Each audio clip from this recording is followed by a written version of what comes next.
Component নেমটা open করে দেখছি, এখানে আমাদের ইয়ার জ্যাকটা, এখানে সিম সেকশনটা, সিম অন এখানে, সিম টু এখানে, এইচডি কার্ডটা এখানে।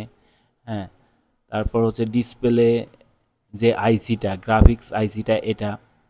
তো এটা যদি আমরা নর্মালি চেক করি, সেটা অনেক সময় সাপেক্ষ ধরে আমরা এটা বাইর করি যে আসলে কোথায় কোন আইসিটা।